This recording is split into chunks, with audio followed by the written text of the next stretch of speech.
Excelência, a memória. O Vossa Excelência, a memória está de volta e hoje a gente tem a honra de entrevistar Salim Curiati Júnior, vereador por 2 mandatos aqui na Câmara Municipal de São Paulo, um homem que aprontou todas aqui dentro, gente, no bom sentido, tá contando aqui pra gente. É no mal também. A gente acabou o primeiro bloco falando então da CPI da máfia dos fiscais e como é que foi a movimentação dos vereadores aqui dentro. Eu li uma notícia que o senhor teve uma questão de exoneração, né, na Regional de São Mateus, e que começaram as críticas, que o senhor teria mudado de lado por conta dessa exoneração. É verdade que foi assim? Na verdade, o conflito com o governo já veio desde o princípio, né? Eu tinha 28 anos, eu achava que a gente ia ser mais independente do governo, que você não tinha que ser um vassalo, porque a maioria vinha a ordem lá, papum. E eu falei, a coisa não é bem assim, tem coisa que você tem que discutir. Você mesmo um parlamentar, tem a participação no governo, que é legítima, apoia um governo, você tem que ter uma certa autonomia. Não é só amém, amém, senão isso aqui acaba. O senhor já tinha votado contra a mudança do IPTU e o aumento da tarifa de ônibus. O problema da passagem de ônibus é um problema antigo também, né? E naquela época era uma baderna, pior que a de hoje, né? O transporte é uma caixa preta de 6, 7 bilhões hoje, ano, de mais de $1 bilhão, e que tem um subsídio de 2, 3 bilhões. E o subsídio é uma grana que sai do governo, que vai para as empresas lá, e são os mesmos empresários que estão aí desde antes de eu entrar na Câmara. E aí eu falei, por que essa passagem está aumentando? É conjugada a ação sindicato e empresários de ônibus. Alguém aqui já olhou uma planilha de cálculo da tarifa de ônibus? Por que ela custa 4, 5 pau, não custa 3 ou 12? Quanto é o subsídio? São os mesmos empresários que só mudam o nome e continuam aí, e foram esses questionamentos. E eu tinha uma equipe muito competente também, e com muita competência nós fizemos o cálculo. Então o preço do diesel que tinha na planilha era mais caro do que aqui no posto aqui da esquina.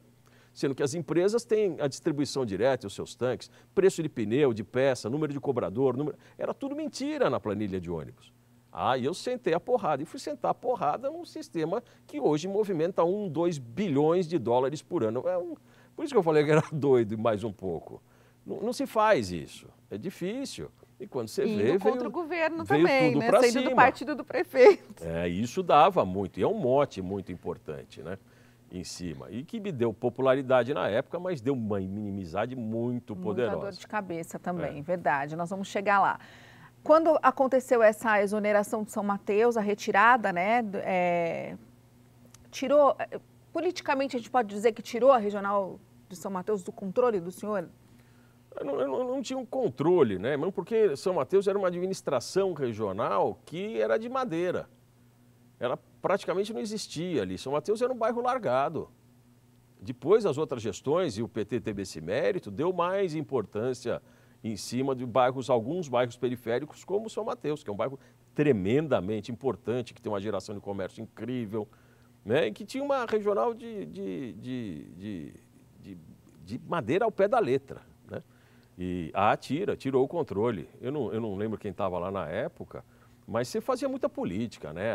A subprefeitura, como tem um monte de vereador ainda que faz isso, ela dá muita possibilidade de você transformar a realização do governo em realização sua, sob certos aspectos legítimos, né? Que você, uma das funções do vereador é levar a reivindicação da população ao executivo, se aproximar, fazer uma ponte, né? Agora, isso transformar em vassalagem é outra história, né? O senhor falou uma frase muito forte, ou em máquina na de época. fazer dinheiro também, né? O senhor falou assim para o Diário Popular, né? Fevereiro de 99. Aconteceu isso porque eu não dei a patinha. A regional é do prefeito, mas eu voto como eu quero. Essas coisas. E a patinha, salvo engano, é porque acho que a primeira-dama, na época, ela tinha um cachorro que o carro oficial ficava levando no pet shop. E foi essa referência. Já usou o trocadilho ali. Na época, eu estava me lembrando agora, mas era o carro oficial. Apareceu uma reportagem de alguns veículos de imprensa, o carro oficial levava o cachorro da primeira-dama, a esposa do Pita, aí para o pet shop. Por isso que eu falei que eu não dei a patinha. Ou seja, houve uma ruptura ali clara, explícita com o prefeito Pita, que depois saiu do partido. Nunca vi uma união, Vivi. Eu nunca tive empatia com ele. Eu conversei com o Pita 10 vezes na vida. ele não me atendia, ele não sei se nunca gostou de mim, se a tropa que estava aqui não gostava de mim, que comandava a época, talvez tivesse motivo, mas nunca tive uma proximidade com ele, nem de governo. Isso aí durou 6 meses. Mas o senhor apoiava no começo, tanto que o senhor disse, Sem acabou dúvida. aquele apoio cego e efetivo porque ele não merece confiança. Ah, eu acreditava, né? Conheci o Pita de fora da fama dele, né? Um executivo altamente qualificado e competente. Altamente. Mas chegou na política, puf, pior que zero à esquerda. Bom, depois acabou esse mandato, que foi o primeiro, e o senhor, com tudo isso que fez, foi reeleito. E aí a prefeita era Marta. E aí o senhor virou uma oposição ferrenha.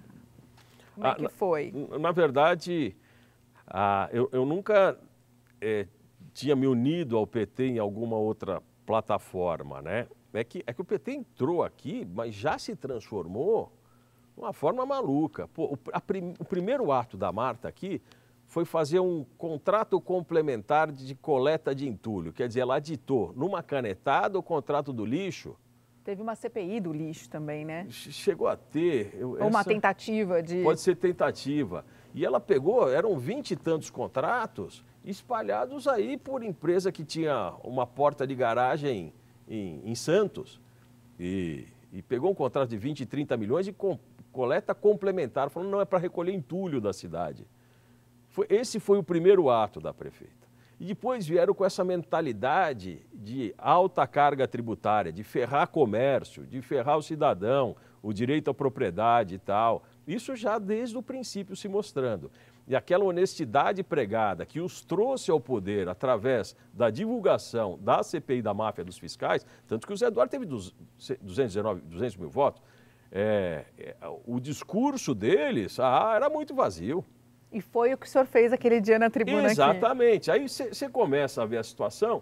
Um assessor meu falou, olha o que o Arcelino Tato falou, que é um vereador importante, atuante, antigo, tem trabalho. Olha o que o Adriano Diogo falou, que era mais à esquerda que o Arcelino e tal. Falei, nossa, falava que não podia ter R$1 da taxa do aumento, se não abrisse a caixa preta do lixo, né, falando como é que era aplicado o dinheiro do IPTU. Eu peguei os diários oficiais, vim à tribuna, eu não costumava ler e li os discursos. Só que onde era Pita, eu punha Marta. Só trocou. Né, só o nome do governo. Onde era PP, pus PT. E aí vieram os dois babando no microfone. Não sabiam, né, que era um discurso repetido. O Maurício, que era meu assessor aqui na bancada de imprensa, já morrendo de rir. Né? Mas sentaram a boca no meu discurso, em mim, em tudo que estava falando ali e tal. Eu falei, mas vereador, no dia tal, página tal, Diário Oficial, esse discurso é de Vossa Excelência. Gente... Então você vê que era um prenúncio, isso no ano 2000, né? Que o PT não sustenta... E qual que foi a reação deles? Nossa, pancada, parte do plenário caiu abaixo, né? A imprensa gostou muito. Mas era um prenúncio, Vivi, que o PT no discurso é uma coisa, na prática é outra, né? Eles não sustentam os próprios discursos. Vamos falar um pouquinho de projeto de lei importante? Esse projeto de lei dos animais foi uma bandeira que o senhor começou aqui a trabalhar, inédita até então, né?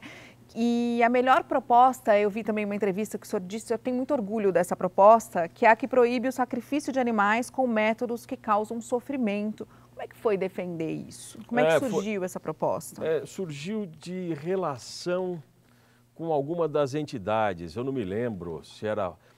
Pra você ter uma ideia, a Sociedade Protetora dos Animais ficava numa rua chamada Rua Tiro ao Pombo. Né?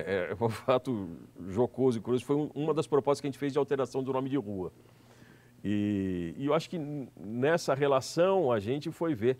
Eu não sou a minha pauta não é defender os animais, é que essa era uma questão. Por exemplo, o Trípoli é um ambientalista defensor dos animais, isso é inegável, a bandeira dele, o trabalho dele é esse. Eu não chego perto disso, mas foi uma oportunidade que a gente teve de corrigir uma injustiça e uma crueldade. O animal capturado na rua, além de ser sacrificado, era sacrificado em câmara de vácuo. Levava o bicho, punha numa câmara de vácuo, tirava o ar e ele explodia por dentro. Assim, era um negócio, nem nazista eu acho que fez isso. Né? Então, a gente conseguiu, graças a Deus, alterar, né, e proibir. Na verdade, se houvesse o sacrifício, isso acho que foi vetado porque eu colocava que teria que ser por injeção letal, se tivesse efetivamente a necessidade de se fazer o sacrifício. Eu acho que a Marta vetou essa parte, porque eu criava despesa, e também tinha razão tecnicamente de tirar essa parte, né? Mas foi essa a circunstância dos animais. Eu fiz outro, que teve um vereador aqui, Fernando Holliday, que tentou me ridicularizar na imprensa. E eu falei que era falta de conhecimento dele, eu lamentei, porque eu achava que era um vereador mais instruído, mas deve estar mal assessorado. Eu estabelecia que os estabelecimentos de venda de alguns pescados in natura, eles deveriam colocar a tabela do tamanho mínimo de peixe. Para quem não sabe, o IBAMA e tal, ele orienta que o peixe de determinada espécie, ele tem que ter um tamanho mínimo para ser pescado. Porque se você comer ele, pescá-lo menor, ele não se reproduziu. Então você não está comendo o peixe, você está comendo a geração inteira que aquele peixe ia produzir. Então você teria que esperar a maturidade do peixe, ele se reproduzir de novo, e é quando ele alcança um determinado tamanho. Aí ele botou na imprensa, aí me ligou uma jornalista lá, o senhor fez um projeto na época, queria pôr tabela de tamanho de peixe. Eu falei, porque o cara não estudou. Porque se ele tivesse estudado, esse é um projeto ecologicamente correto, para o cidadão ter o direito de saber que não está comendo numa sardinha, uma geração inteira de sardinha, né? E outras coisas aí. Teve um projeto do senhor que hoje mais moderno impossível, né? Que queria obrigar os cozinheiros a usarem máscara de proteção. Esse eu não lembrava. Mas era questão de higiene, não era nem... Questão de higiene, mas na época também teve crítica. E eu odeio máscara hoje, hein? Nossa, eu não faria esse projeto. Ainda em 97 o senhor tentou fazer. A gente tem só mais um pouquinho de tempo, mas eu queria voltar e falar da questão dos pirueiros, que foi uma questão bem grave enfrentada por vocês aqui, né, no finzinho da década de 90, que era uma questão que atrapalhava bastante a cidade. Conta um pouquinho pra gente como é que foi. Na época eram combis, né, que era a chamada lotação. Pô. Eu peguei lotação para ir voltar do estádio, mas começou a se disseminar como um transporte alternativo. E começou a trabalhar em cima de um decreto de regulamentação que a ex-prefeita Luísa Erundina fez. Então, era uma atividade profissional que exigia a dedicação e investimento, mas não tinha uma lei que os fizesse. E numa reunião com os pirueiros que acabaram me abandonando, em São Mateus, eu prometi que se entrasse eu faria uma lei para eles, e acabei fazendo. Meu primeiro projeto de lei foi esse. Né? Teve a regularização dessas lotações? A regulamentação total, era um projeto bastante complexo, né? Não era o simplório que foi aprovado num substitutivo. E na sequência entrou o Zé Eduardo, Aldair Sposati, eu acho que o Carlos Neder, eu não sei se o Beto Custódio entrou também, só que o primeiro projeto que entra é o pai da criança e todos os outros em sequência, da mesma matéria, são anexados a ele. E foram anexados e a gente foi um pau, o lobby das empresas de ônibus, uma pauleira. A TV Câmara estava em reforma, teve uma bancada ali que me fechou, quase tomei uma porrada. E teve coisa pior já. E nessas circunstâncias, acho que foi o primeiro ato de trairagem que eu vivi na minha vida política, porque tinham os representantes dos pirueiros aqui, que eu achavam que estavam junto com os pirueiros, né? Nem junto comigo, né?